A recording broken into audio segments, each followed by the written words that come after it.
दोस्तों स्वागत है हमारे डियर बुक्स चैनल में। तो दोस्तों आज हम आपको बताने वाले हैं 11th क्लास के बारे में कुछ ज़रूरी जानकारी। तो दोस्तों जैसा कि आप मेरी स्क्रीन पर देख रहे हैं कि यहाँ पर 2 चैप्टर मैंने लिख रखे हैं, ये दोनों 11th क्लास के हैं। दोस्तों ये दोनों चैप्टर आप जो देख रहे हैं ये 11th क्लास के चैप्टर हैं। पर दोस्तों इसमें से मैं आपको कुछ ज़रूरी बात बता देना चाहता हूँ। जैसा कि आप ये यहाँ पर समय की शुरुआत जो चैप्टर है, आपकी बुक का जो पहला चैप्टर है, ये जो आपका चैप्टर है ये और शहरी जीवन है, इसके मैं कुछ मेन क्वेश्चंस आपको देने की कोशिश करूंगा और उन्हें समझाने की कोशिश करूंगा। अगर आपको वीडियो अच्छी लगती है तो आप हमारे चैनल को सब्सक्राइब और लाइक कर सकते हैं दोस्तों। तो आइए शुरू करते हैं। तो दोस्तों आपको मैंने बताया जैसा कि जो आपका पहला चैप्टर है वो हटा दिया गया है। यहाँ पर दूसरा जो चैप्टर है आपका लेखन कला और शहरी जीवन, इसके कुछ मेन पॉइंट्स हैं जो मैं आपके साथ डिस्कस कर लेता हूँ। जैसे कि यहाँ पर जो मेन पॉइंट्स हैं, यहाँ पर पहला पॉइंट यहाँ पर आता है, लगभग 5000 वर्ष पूर्व शहरी जीवन का प्रारंभ मेसोपोटामिया में हुआ।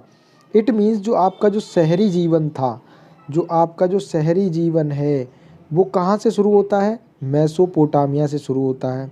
ठीक है, कहाँ, कब, कितने समय पे?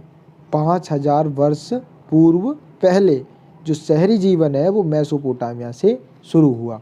मेसोपोटामिया यह शब्द यूनानी भाषा के दो शब्दों से बना है, जैसे कि मैसोस यानी मध्य, मैसोस यानी मध्य, और पोटेमोस यानी नदी से मिलकर बना है। ये आपको मैं बता देता हूँ दोस्तों, ये दो नदी के किनारे बना हुआ एक क्षेत्र था। ये दो नदी के किनारे बना हुआ एक क्षेत्र था। जो दो नदी थी, जो वो हमारी दजला और फरात नदी थी, ठीक है, उनके बीच में या फिर वहाँ कहीं आसपास ये क्षेत्र स्थित था दोस्तों। ठीक है, तो ये इन दोनों शब्दों से मिलके बना है। मैसोस यानी मध्य होता है, मध्य यानी बीच में किसी के भी, और मोस यानी नदी से मिलकर। ठीक है, यानी नदी के आसपास या नदी के कहीं बीचों या फिर कहीं साइड में ये शहर था। तो दोस्तों आइए हम नेक्स्ट पढ़ते हैं। मेसोपोटामिया दजला व फरात नदी के बीच की उपजाऊ धरती को इंगित करता है। अब मैंने जैसा कि आपको बताया था ये क्षेत्र कहाँ था? नदी के किनारे था। कौन सी दो नदी थी? दजला और फरात नदी थी। ठीक है, तो इन दोनों नदियों के किनारे ये क्षेत्र बसा हुआ था, पूरा क्षेत्र था। ठीक है, और ये उपजाऊ धरती को इंगित करता था, मतलब उपजाऊ धरती के बारे में ये साफ साफ दिखाता कि यहाँ पे उपजाऊ धरती है और यहाँ पे खूब ढेर सारी फसल यहाँ पर होती थी। ठीक है, फसल जो होती थी यहाँ पर बहुत ही अच्छी तरीके से, बहुत सारी फसल यहाँ पर होती थी। अभी हम आगे देखेंगे, ठीक है, कौन कौन सी होती थी। मैं आपको एक और इम्पोर्टेंट बात बता दूं, अगर आपको इसके क्वेश्चंस और सीरीज़ की प्रैक्टिस करनी है, सैम्पल पेपर्स की प्रैक्टिस करनी है, तो आप इस चैनल के कंटिन्यू सब्सक्राइब करके और बेल आइकन को रखें, ताकि मैं जब भी हम ऐसे क्वेश्चन लेके आएँ तो आप उसमें पार्टिसिपेट कर सकें। आपका इसमें बहुत बड़ा फ़ायदा है दोस्तों। तो आइए आगे देखते हैं। सेकंड पॉइंट जो है हमारा, सेकंड पॉइंट, यह क्षेत्र आजकल इराक गणराज्य का हिस्सा है। ठीक है, ये जो क्षेत्र है मेसोपोटामिया, ये अब कहाँ का हिस्सा बन गया? इराक का है। ठीक है, बन गया, इट मीन्स ये पहले भी था वहीं, लेकिन अब जो उसका नाम है वो चेंज हो चुका है। ठीक है, अब वहाँ हम इराक जैसे क्षेत्र को देख सकते हैं। ठीक है, इराक वहाँ पर हो गया है। ठीक है, और जो उसके नेम्स हैं वो अब धीरे धीरे चेंज हो गए हैं। ठीक है, 5000 वर्ष पूर्व वो तो बहुत पुराना हो गया, तो इसलिए अब देखते हैं जैसे धीरे धीरे चीज़ें बदलती जाती हैं वैसे ही बदल चुका है। अब आते हैं थर्ड पॉइंट पे। मेसोपोटामिया की ऐतिहासिक जानकारी के प्रमुख स्रोत इमारतें हैं। ऐतिहासिक जानकारी मतलब जो 5000 पहले जो शुरू हुआ था उसमें ऐतिहासिक जानकारी क्या है आपके बारे में, मतलब जो उसका पास्ट है वो क्या क्या, कौन कौन सी चीज़ें हैं जो बताती हैं उसका पास्ट। इमारतें हैं, मूर्तियां हैं, कब्रें हैं, आभूषण हैं, औजार हैं, मुद्राएं हैं, मिट्टी की पट्टिकाएं हैं तथा लिखित दस्तावेज हैं। अब इसमें से कुछ चीज़ें आपको समझ में आ रही होंगी, कुछ चीज़ें नहीं आ रही होंगी। इमारतें आपको पता हैं, इमारतें घर वर जो भी हैं उनके, जो वहाँ पर दबे हुए मिले हैं वो। मूर्तियाँ जो उन्होंने बनाई थी और जो उनके अवशेष रह गए हैं वो। कब्रें आपको पता ही है, कब्रें, ठीक है, कब्रें जो उनकी थी उन्हें खोद के देखा गया, उनके अंदर क्या चीज़ें मिली हैं, कुछ चीज़ें मिली हैं, देखा कैसे दफनाते थे वो। आभूषण पता है आपको, औजार पता है, मुद्राएं पता है, मुद्राएं पैसे, उनकी क्या चलन था पैसे का, कौन सा सिक्का चलता था, क्या चलता था, क्या मुद्राएं चलाते भी थे या नहीं चलाते थे। ठीक है, मिट्टी, मिट्टी की पट्टिकाएँ हैं वहाँ पे, ठीक है। मिट्टी की पट्टिकाएँ मीन्स वहाँ पर कुछ ऐसी चीज़ें थी जो मिट्टी की थी और उन पे उकेर के लिखा जाता था, ठीक है। वो चीज़ें वहाँ पर उन्हें साक्ष्य मिले हैं, जो हमारे जो वैज्ञानिक हैं उन्होंने वहाँ पर ये खोज की है, तो उन्हें ये मिला है। और यहाँ पर लिखित दस्तावेज भी है। लिखित दस्तावेज यानी कि जो वहाँ उस टाइम के लोगों ने वहाँ पर लिखे थे, ठीक है, शहरी जीवन के बारे में लिखे थे, वो दस्तावेज भी वहाँ पर मौजूद हैं। आइए हम नेक्स्ट देखते हैं।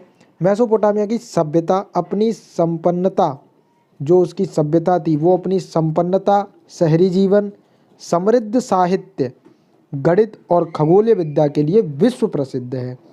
इट मीन्स उसकी जो मेसोपोटामिया की जो सभ्यता थी, अपनी संपन्नता और सभ्यता, मतलब वो इतने संपन्न थे, उनकी जो आप देखेंगे जो उनकी घर की जो नीति है, जो उन्होंने घर बना रखे हैं, ठीक है, घर जो उन्होंने बनाए थे और जो उनकी नालियों का ये जो विकास था, ठीक है, वो इतना अच्छा था कि आज भी हम उसे नहीं कर पाएंगे, ठीक है।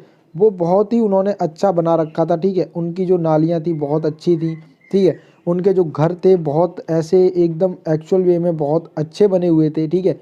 शहरी जीवन को आप तो पता है।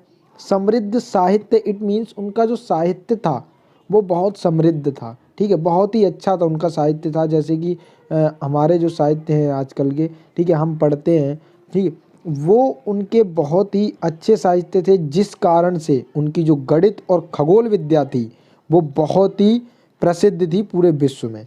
इट मीन्स उनकी जो गणित की जो कैलकुलेशन होती थी, ठीक है, और जो भी उनके ऐसे काम होते थे जो कैलकुलेशन से रिलेटेड होते थे, वो बहुत ही एकदम एक्यूरेट होते थे, ठीक है। और जो खगोल विद्या थी उनकी, मतलब उनकी जानने की नीति, खगोल विद्या, ठीक है, वो बहुत ही उनकी एकदम अच्छी थी, ठीक है, और उसके लिए वो प्रसिद्ध भी थे। अब आते हैं हम अपने नेक्स्ट पॉइंट पे। नेक्स्ट पॉइंट है हमारा मेसोपोटामिया के शहरीकृत दक्षिण भाग को सुमेर और अक्कद कहा जाता था, ठीक है। जो उनका दक्षिण भाग था, ठीक है, जो उनका दक्षिण भाग था उसे क्या कहा जाता था? सुमेर या दक्षिण कहा जाता था, ठीक है। दक्षिण भाग को क्या कहा जाता था? सुमेर या अक्कद कहा जाता था। और ये कब? 2000 ईसा पूर्व के पश्चात बेबीलोन एक महत्वपूर्ण शहर कायम हो गया और इस भाग को बेबीलोनिया कहा जाने लगा। पहले तो इसे क्या कहा जाता था? सुमेर और अक्कद। बट 2000 ईसा पूर्व के पश्चात, मतलब उसके बाद जो बेबीलोन था, ठीक है, उसे अब क्या बदल दिया गया? क्या नाम बदल दिया गया उसका? बेबीलोनिया कहा जाने लगा, ठीक है। तो ये इस टाइप के आपके ये पॉइंट है। आगे देखते हैं। लगभग 1100 ईस्वी पूर्व में असीरियाइयों ने उत्तरी भाग पर कब्जा कर लिया, जो सीरिया के नहीं थे, ठीक है। इट मीन्स ये उनकी बात कर रहे हैं जो सीरिया के लोग नहीं थे, जिन्होंने कहाँ कब्जा कर लिया? मेसोपोटामिया पे कब्जा कर लिया।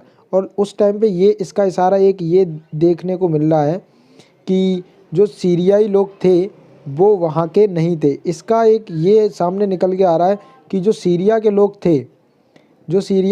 थे, ठीक है, वो मेसोपोटामिया के लोग ही थे, मतलब वो सीरिया में ही था उस टाइम पे, ठीक है।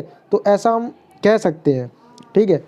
फिर इस क्षेत्र को असीरियाई कहा जाने लगा, ठीक है। जब उन्होंने असीरियाई लोगों ने कब्जा कर लिया इस क्षेत्र पे, तो वो क्या कहा जाने लगा? असीरियाई क्षेत्र कहा जाने लगा, ठीक है। तो इस तरीके से ये बात हुई। अक्कदी भाषा ने सुमेरियन भाषा का वर्चस्व समाप्त करके अपना महत्वपूर्ण स्थान कायम कर लिया। अब जब भाई असीरियाई लोग आए तो वो कौन सी भाषा बोलते थे? सुमेरियन, ठीक है। सुमेरियन भाषा का वर्चस्व समाप्त करके, सुमेरियन भाषा पहले वहाँ बोली जाती थी और वो लोग कौन सी भाषा बोलते थे? अक्कदी भाषा बोलते थे, ठीक है। तो वहाँ पर जो उनका जो वर्चस्व था वो लगभग जो वहाँ के लोग थे उनका ख़त्म होने लगा, ठीक है। और उसका स्थान किसने ले लिया? अक्कदी भाषा ने ले लिया। वर्चस्व मतलब उनकी जो ताकत, ठीक है, या उस भाषा का बोलबाला था वहाँ पे, वही भाषा चलती थी, ठीक है। जैसे आज के टाइम पे इंग्लिश का बोलबाला है, ठीक है। तो ये अब हम आते हैं नेक्स्ट पॉइंट पे। इस सभ्यता ने में नगरों का निर्माण 3000 ईसा वर्ष पूर्व प्रारंभ हो गया था। ठीक है, इस सभ्यता के नगरों का निर्माण 3000 ईसा पूर्व प्रारंभ हो गया था। ठीक है, बहुत टाइम होता है ईसा पूर्व पहले। ठीक है, तो ये पहले ही आरंभ हो गया था। ठीक है, 2000 साल ये ले लो और 3000 वो ले लो, यानी कि 5000 साल पहले। यानी कि ये शहरी जीवन कब शुरू हुआ था, मैंने आपको बताया अभी शहरी जीवन कब शुरू हुआ, 5000 साल पहले ये शुरू हुआ था। ठीक है, तो वही टाइम है आपका। ठीक, अगर आपको इसमें कन्फ्यूज़न होती है तो आप मुझे कमेंट करके बता दें, जो भी होगा मैं आपको अगले वीडियो में बता दूंगा। ओके दोस्तों, तो यहाँ पर नेक्स्ट जो आता है आपका, हाँ, उरुक। उरुक और उर और मारी इसके प्रसिद्ध नगर थे। जो उरुक था और उर था और मारीजा, ये इसके क्या थे, मेसोपोटामिया के प्रारंभिक मुख्य केंद्र हुआ करते थे। ठीक है, और मारी और कौन से थे, उरुक। ठीक है, ये यहाँ के प्रसिद्ध केंद्र हुआ करते थे। तो ये जो केंद्र थे ये यहाँ के बहुत ही प्रसिद्ध केंद्र थे, क्योंकि श्रम विभाजन और सामाजिक संगठन, शहरी जीवन एवं अर्थव्यवस्था की विशेषता थे। क्योंकि ये जो नगर थे यहाँ से शहरी जीवन और बहुत अच्छी तरीके से जुड़ा हुआ था, और यहाँ से श्रम भी बहुत अच्छी मात्रा में शहरी जीवन को, जो शहरी लोग थे उन्हें मिल जाता था, और जो खाने पीने का सामान है वो भी यहाँ पर एक दूसरे से निर्भर रहते थे ये लोग। तो यहाँ पर एक दूसरे पे डिपेंडेंस की वजह से ये इतने इम्पोर्टेंट थे। कहीं पर फसल अच्छी होती है तो कहीं पर शहरी लोग अर्थव्यवस्था में साथ देते हैं, तो इस कारण से ये प्रसिद्ध हुए नगर। ठीक है, तो यही कारण था इनके प्रसिद्ध होने का। तो यहाँ पर खाद्य संसाधन तो समृद्ध थे, परंतु खनिज संसाधनों का प्रभाव था। मतलब यहाँ पर खनिज जो संसाधन थे वो नहीं थे। ठीक है, खाद्य यानी खाने वाले, खनिज यानी औजार वौजार जिनसे बनाते हैं, लोहा और ये जिंक विंक जो थे ये नहीं थे यहाँ पर। तो ये जिन्हें तुर्की, ईरान तथा खाड़ी पार देशों से मंगवाया जाता था। ठीक है, या मंगाया जाता था। ठीक है, जिन्हें कहाँ से, तुर्की या ईरान अथवा खाड़ी पार देशों से मंगाया जाता था। ठीक है, यहाँ पर ये खनिज संसाधन नहीं थे, लेकिन इन्हें कहाँ से मंगाया जाता था, ईरान से मंगाया जाता था, तुर्की से मंगाया जाता था, या खाड़ी पार देशों से मंगाया जाता था इन्हें। ठीक है, एक दूसरे देशों से मंगाने का मतलब इनके पास थे नहीं, लेकिन इनके पास ये इतने समृद्ध थे इसमें खाद्य संसाधनों में कि इनके पास खाने की कोई कमी नहीं होती थी। ठीक है, तो खनिज कहाँ से मंगाते थे ये, तुर्की व ईरान व खाड़ी पार देशों से मंगाते थे। ठीक है, नेक्स्ट देखते हैं पॉइंट हमारा, लेखन कला। मेसोपोटामिया जो पहली पट्टिकाएं पाई गई हैं वे लगभग 3200 ईसा पूर्व की हैं। इन पर कीलाकार लिपि द्वारा लिखा जाता था। ठीक है, इन पर कीलाकार लिपि द्वारा लिखा जाता था। ठीक है, इसका मतलब ये है जो लेखन कला मेसोपोटामिया की है, ठीक है, वो कैसी, उसकी जो पट्टिकाएं हैं, जो लिखी गई हैं पट्टिकाएं, जो मिट्टी की पट्टिकाएं हैं या फिर जो किसी और पे पत्थर पे उकेर के लिखा गया है, ठीक है, वो कब पाई गई हैं, 3200 ईसा पूर्व पहले। इन्हें क्या बताया गया, दूसरी विशेषता इनकी ये है कि इन पर कीलाकार लिपि द्वारा लिखा जाता था। कीलाकार मतलब उन्हें कुछ ऐसे इस तरीके से लिखा जाता था कि जो कीलाकार है, जो कील से, जैसे हम कील पकड़ते हैं तो उसे किसी पत्थर पे ऐसे घिस के लिखा जाता था, मतलब उन्हें ऐसे डार्क करा जाता था। ठीक है, तो इस तरीके से इनकी लिपि जो थी वो लिखी जाती थी। कीलाकार, अब ये कीलाकार वर्ड अगर आपका आ जाता है, एक नंबर में आ जाता है कभी कभार, ठीक है, तो ये भी हम देख लेते हैं, यहाँ पर इम्पोर्टेंट है। कीलाकार जो वर्ड है क्यूनी फॉर्म से बना है, ठीक है, ये इंग्लिश में है, ये वर्ड एक इंग्लिश में है। यह लातिनी भाषा शब्द क्यूनियस जिसका अर्थ खूंटी, ठीक है, और फोमा जिसका अर्थ आकार होता है। ठीक है, आप यहाँ पर इतना समझें कि जो क्यूनियस शब्द है उसका मतलब क्या होता है, आकार। ठीक है, आकार देना। कीलाकार मतलब एक आकार, कीलाकार जैसा आकार, ठीक है, कील जैसा आकार, ठीक है, इससे ये बनाई जाती थी। क्या बनाई जाती थी? इनकी जो लिपि थी वो लिखी जाती थी, या फिर आप कह सकते हो कि उन्हें पट्टिकाओं को बनाकर उस पर उकेरी जाती थी या लिखी जाती थी। ठीक है, कीलाकार लिखी जाती थी, ठीक है, से फॉर्म से आकार बना है। मेसोपोटामिया में बहुत कम लोग पढ़े लिखे थे, जिन्हें ठीक है कि जिनकी संख्या काफ़ी पेचीदा तथा बहुत अधिक थी। ठीक है, मतलब जो पढ़े लिखे नहीं थे मेसोपोटामिया में वो बहुत ज़्यादा लोग थे। ठीक है, वहाँ पर ज़्यादा पढ़े लिखे नहीं होते थे, क्योंकि आपने देखा उसकी जो गणित थी बहुत ही कठिन थी।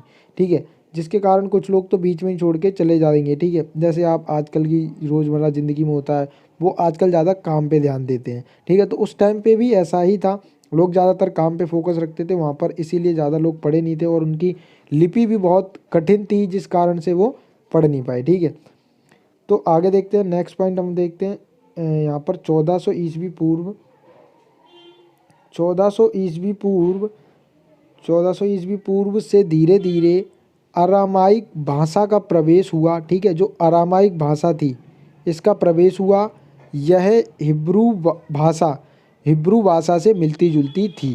ठीक है, एक हिब्रू भाषा है, एक अरामाइक भाषा है। ठीक है, इन दोनों का, इसका अरामाइक भाषा का प्रवेश हुआ कहाँ पर? मेसोपोटामिया में। कब हुआ? 1400 ईस्वी वर्ष पूर्व। ठीक है, और ये किससे मिलती जुलती थी? किससे मिलती जुलती थी? ये हमारी जो भाषा थी वो हिब्रू भाषा से मिलती जुलती थी। ठीक है, मिलती जुलती थी। 1000 ईसा वर्ष पूर्व के बाद यह व्यापक रूप से बोली जाने लगी। ठीक है, बोली जाने लगी थी, और आज भी इराक के कुछ भागों में बोली जाती है। मतलब इसका इतना प्रभाव पड़ गया कि वो आज तक भी बोली जाती है। ठीक है, और इतनी मतलब ज़्यादा प्रसिद्ध हो गई है भाषा। ठीक है, ईजी होगी, या फिर किसी ने इसके ज़्यादा लोग वहाँ पर आ गए होंगे, जिसकी वजह से दूसरे लोगों को परेशानी हुई और उन्होंने इस भाषा को सीखा, या फिर इतनी आसान थी कि लोगों ने अपने आप ही इस भाषा को अपनाते गए। ठीक है, या अपना लिया।